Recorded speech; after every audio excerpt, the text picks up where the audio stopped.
Hello friends, welcome to our YouTube channel. जैसा कि आप जानते ही हो कि क्लास 6 की एनसीईआरटी ज्योग्राफी का chapter number 5 major domain of the earth हमने जो शुरू किया था, इसका मैंने फर्स्ट पार्ट अपलोड कर दिया है और ये पार्ट सेकंड है। फर्स्ट पार्ट में ये हमने कॉन्टिनेंट्स के बारे में डिटेल से डिस्कस किया था, बहुत अच्छे से हमने समझ लिया है। अब हम जो 3 डोमेन्स होते हैं ना हमारी अर्थ के, हमने लिथोस्फीयर, ये कौन कौन से डोमेन्स होते हैं हमने पढ़ा था ना, कौन कौन से होते हैं। Lithosphere, atmosphere, hydrosphere and biosphere होते हैं। लिथोस्फीयर के बारे में हमने डिस्कस कर लिया था, जिसमें सभी कॉन्टिनेंट्स आते हैं। कौन कौन से कॉन्टिनेंट्स हैं उसके बारे में डिटेल से हमने देखा था। अब हम देखने वाले हैं हाइड्रोस्फीयर के बारे में। हाइड्रोस्फीयर क्या है जी? हाइड्रोस्फीयर यानी कि वो वाला हिस्सा जिसमें पानी है अर्थ का, उसको हम हाइड्रो बोलते हैं, हाइड्रोस्फीयर। ठीक है। The earth is a called the blue planet. जो हमारी अर्थ है इसको हम ब्लू प्लैनेट भी बोलते हैं। क्यों? क्योंकि 71%, 71% से भी ज़्यादा जो हमारी अर्थ है वो पानी से कवर्ड है और 29% पे ही सिर्फ लैंड है। इसीलिए ज़्यादातर जो हमारा धरती है वो पानी से घिरी हुई है। और hydrosphere consist of water in all it's form. तो हमने पहले भी देखा था ना कि जो हमारे पास पानी है वो सभी फॉर्म्स में, सॉलिड फॉर्म में भी है, वाटर भी है यानी कि आइस फॉर्म में भी है, और जैसे कि रनिंग वाटर जैसे ओशियन, रिवर्स, लेक्स में भी है, आइस भी है, आइस के फॉर्म में ग्लेशियर्स भी हैं, अंडरग्राउंड वाटर भी है हमारे पास, वाटर वेपर भी है हमारे पास एटमॉस्फेयर में। इस यानी कि सभी फॉर्म्स में हमारे पास वाटर अवेलेबल है हमारी अर्थ में। मोर देन, ये बहुत इंटरेस्टिंग और ध्यान देने वाली बात है कि 97% ऑफ द अर्थ्स वाटर, जो 97% वाटर है ना हमारी अर्थ का, फाउंड इन द ओशन, वो ओशंस में, ओशन में है, समुद्रों में है। ओके। और is too salty for human use. ये और मगर ये जो पानी है 97% जो पानी है इतना ज़्यादा ये सॉल्टी है, खारा है कि इसको जो ह्यूमन बीइंग हैं उसको यूज़ नहीं कर सकते, उनके लिए यानी कि सुटेबल नहीं है। A large proportion of the rest of the water is in the form of ice sheet and glacier और under the ground and very small percentage is available as fresh water for human use. तो क्या है ये जो हमारे पास 97% पानी ऐसा है जो ओशंस में है और वो क्या है, सॉल्टी है, हम यूज नहीं कर सकते।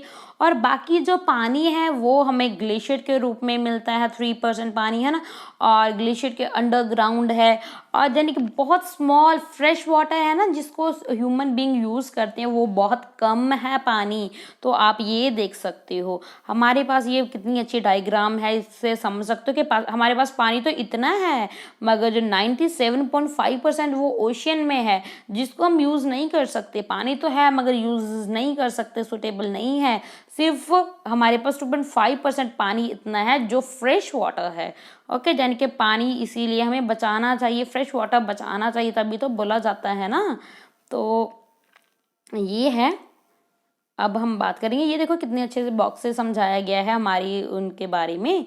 ये north America, south America, Europe, Asia, देखो एशिया कितना बड़ा है, ऑस्ट्रेलिया है, ये ऐसे अफ्रीका और एंटार्कटिका।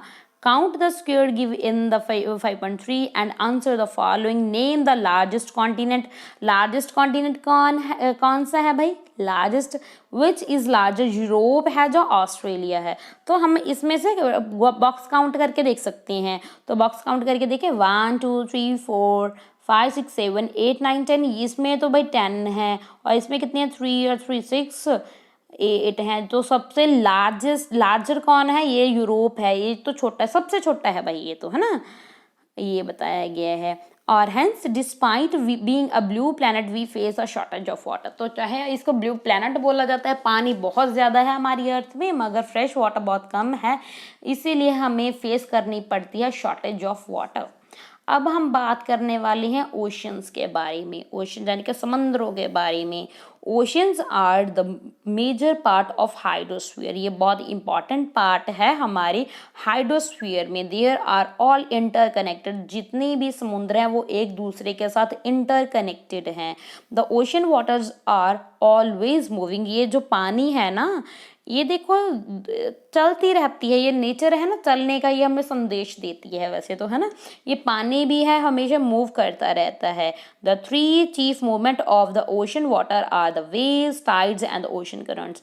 जो हमारे ओशन वाटर की मूवमेंट है, इनके थ्री नेम है, एक तो है वेव, एक है टाइड्स, एक है ओशन करंट। इनके थ्री नेम्स मूवमेंट के नेम है। द 5 मेजर ओशन, तो हमारे पास कितने ओशन हैं? 5 ओशंस हैं। कौन कौन से हैं वो है हमारे पास Pacific Ocean, the Atlantic Ocean, the Indian Ocean, the southern Ocean and Arctic Ocean. In order to their size के हिसाब से ये बताया गया, यानी कि सबसे बड़ा क्या है? पैसिफिक है, दूसरे नंबर पे है अटलांटिक, तीसरे नंबर पे इंडियन ओशन और फोर्थ नंबर पे है साउदर्न ओशन, एंड सबसे छोटा जो ओशन है वो है आर्कटिक ओशन है। अब हम बात करेंगे पैसिफिक ओशन के बारे में। ये लार्जेस्ट ओशन है। It is spread over 1/3 of the अर्थ, ये यानी कि 1/3 है हमारी अर्थ का, इतने पार्ट में ये है हमारा ये जो पैसिफिक ओशन है। जो मैरियाना ट्रेंच है, जो डीपेस्ट पार्ट अर्थ का माना जाता है अभी तक का, वो पैसिफिक ओशन में ही है। The Pacific ocean is almost circular in shape, circular यानी कि ये गोल शेप में है जो, ठीक है, गोल शेप में है जो पैसिफिक ओशन है। और जो एशिया है, ऑस्ट्रेलिया है, नॉर्थ एंड साउथ अमेरिका, इसी के साथ इनके इर्द गिर्द है ये इसका पानी है। Look at the map and find out the location of the continent around the Pacific ocean. तो एक बार हम दोबारा देख लेते हैं ना, तो अच्छे से याद हो जाता है। तो अब हम दोबारा देखते हैं पैसिफिक ओशन। ये रहा पैसिफिक ओशन, ये रहा, इधर भी है इधर भी है, इसीलिए बोला गया ये सर्कुलर में है। तो ये देखो Pacific ocean north south America के इधर भी है, नॉर्थ अमेरिका की तरफ भी है, ऑस्ट्रेलिया की तरफ ये हम इसका पानी है, और ये हमारा जो एशिया के इधर वाली साइड भी इसका पानी है। ओके, तो ये इतने जो कॉन्टिनेंट्स हैं इसका ही इसके साथ ही घिरे हुए हैं, इस ओशन के साथ। आई होप आपको समझ में आ रहा होगा। अब हम बात करने वाले हैं द अटलांटिक ओशन के बारे में। जो अटलांटिक ओशन है ये सेकेंड लार्जर ओशन है वर्ल्ड का ये सेकेंड लार्ज सबसे बड़ा है पैसिफिक, और दूसरे नंबर का है अटलांटिक। और ये एस शेप्ड है। एस शेप्ड मैं बताने वाली हूँ कैसे है ये S shaped. It is flanked by the north and southern America on the western side.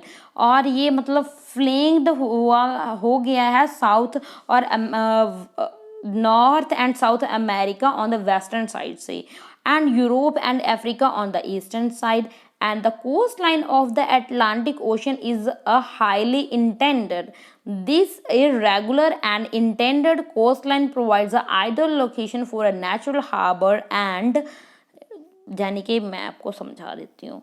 तो सबसे पहले ये इंटेंडेड का मतलब क्या होता है, ये देखो जैसे बने नहीं होते, ये देखो जैसे समुंदर होते हैं ये, है ना, ये देखो यहाँ पे पानी है ना, ये देखो यहाँ पे जो लैंड है इनका पर्टिकुलर वो नहीं होता है ना, इसको हम बोलते हैं इंटेंडेड। ओके, दिस इर्रेगुलर यानी कि इर्रेगुलर नहीं होता है, ऐसा नहीं है भी कभी इस एरिया से कभी यहाँ पे आगे चला जाता है पानी, कभी पीछे हो जाता है।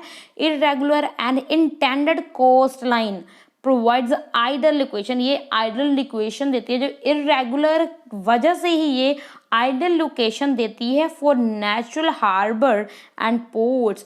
From the point of view of the commerce it is the busiest ocean. Important है ये कॉमर्स यानी कि बिजनेस के पॉइंट ऑफ व्यू से ये बिजिएस्ट ओशन है। कौन सा ओशन है? Atlantic ocean.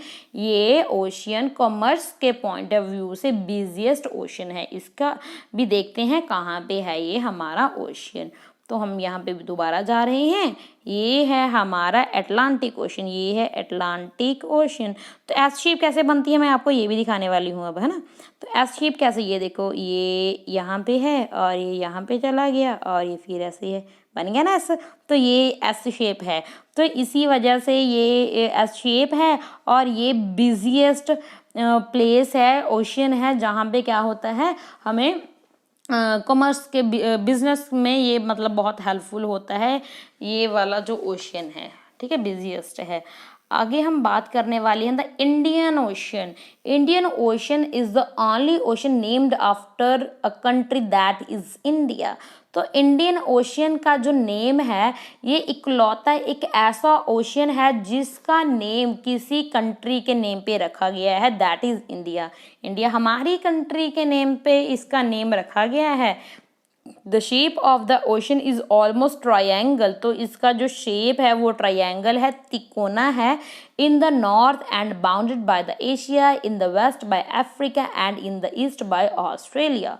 ओके, तो मैं आपको ये भी दिखा देती हूँ, ये हमारा कहाँ पे है, ये रहा, ये देखो। और इसका भी मैं बता दूं, वैसे इन्होंने बताया ना, ये इसकी एम, ये देखो ये यहाँ पे एम बनता है, ये एम बनता है। और ये ट्रायंगल, ये देखो ये ट्रायंगल, ये देखो 3 खुंजा बनता है, दैट्स वाई इसको इंडियन ओशन। और ये हमारा इंडिया यहाँ पे है, ठीक है, ये वाला इंडिया है हमारा। ओके, तो ये है हमारा इंडियन ओशन। आपको समझ में आ रहा होगा। अब the southern ocean encircle the continent of the Antarctica and extended northward to 60 degree south latitude. अब हम बात करेंगे साउदर्न ओशन की। और साउदर्न ओशन है ये जो अंटार्कटिका है उसको क्या करता है, ये कनेक्ट करता है। ओके, और अब हम बात करेंगे आर्कटिक ओशन की। The Arctic ocean is located with in the Arctic circle. जो आर्कटिक सर्कल है उसी के वहाँ पे लोकेट है और सराउंडेड द नॉर्थर्न पोल, जो यानी कि नॉर्थ ऊपर वाला जो हिस्सा है, ये वाला जो हिस्सा है, और इसको पानी से ये घिरा पड़ा है, ऊपर है यानी कि ये। ओके, और it is connected with the Pacific ocean. ये पैसिफिक ओशन के साथ मतलब कनेक्टेड है by the narrow stretch of the shallow water known as a Bering strait. Bering strait यानी कि शैलो वाटर मतलब क्या होता है, कम पानी, शैलो पानी मतलब कम पानी। It is a bound by the northern coast of North America and Eurasia. तो क्या है, ये किससे बाउंड करता है, नॉर्थर्न कोस्ट में, ये नॉर्थ अमेरिका और यूरेशिया यानी कि यूरोप और एशिया वाली साइड से। ओके, तो ये आपको बताया गया है। ये क्या है, ये है इंटेंडेड कोस्ट लाइन। ये इंटेंडेड कोस्ट लाइन है बेलफास्ट एंड डबलिन। डबलिन ये इंपॉर्टेंट प्लेसेस हैं, इसको भी आपको देखना पड़ेगा, है ना। आगे है एटमॉस्फेयर। एटमॉस्फेयर के बारे में देखेंगे हम। एटमॉस्फेयर एंड बायोस्फीयर है बस, वैसे तो थोड़ा ही रह गया, हम कंप्लीट कर देंगे। कितना वीडियो लंबा, वैसे लेंथी हो रहा है, तो इसको नेक्स्ट वीडियो में देखते हैं।